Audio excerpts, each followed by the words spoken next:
Qenë ndacak muajve të fundit gjithnjë më shumë po hasen në rrugët e Tetovës dhe jo vetëm. Qytetarët në vazhdimsi postojnë tufa me qenë të cilët lëvizin në rrugët dhe trotuaret kryesore të qytetit të Tetovës, duke rrezikuar të njëjtit. Ndërkaq, statistikat për kafshimet e qytetarëve nga qenë ndacak që raporton sektori për punë të brendshme në Tetovë janë të frikshme.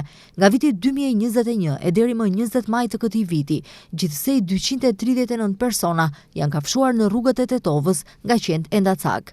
Edhe pse komuna e Tetovës vitin e kaluar promovoi strehimoren për qenë ndacak në territorin e komunës së Jegunovcit, megjithatë, gati se çdo vit ka mbi 50 kafshime nga qenë ndacak. Respektivisht, komuna e Tetovës në vitin 2024 nënshkroi kontratë me Ana Agro në fshatin Rataj për programin për zbatimin dhe zgjidhjen e problemit me kafshë të pastreh në bazë të furnizimit publik.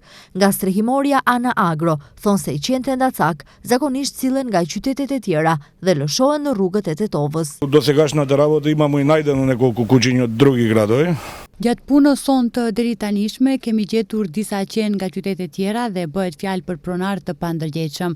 E ka bler qenin, i njëjti figuron në pronësi të personit fizik, i ka kaluar qefi e ka lëshuar. Prej tyre, një pjesë u janë kthyer dhe janë shqiptuar dënime. Kemi gjetur nga Velesi, Struga e kështu me radhë.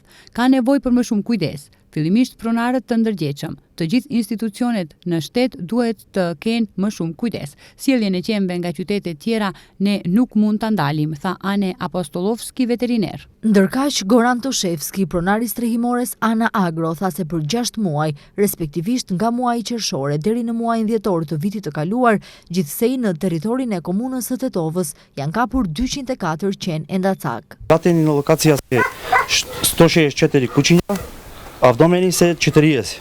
Prej tyre 164 janë kthyer në rrugë, ndërsa 40 janë marrë nga pronar të ri. Ndërkaq gjatë këtij viti janë kapur 20 qenë ndacak, kurse 17 janë kthyer në lokacionin që janë marrë, ndërsa 3 janë marrë nga pronarët e ri, tha Goran Toshevski, pronari strehimores Ana Agro.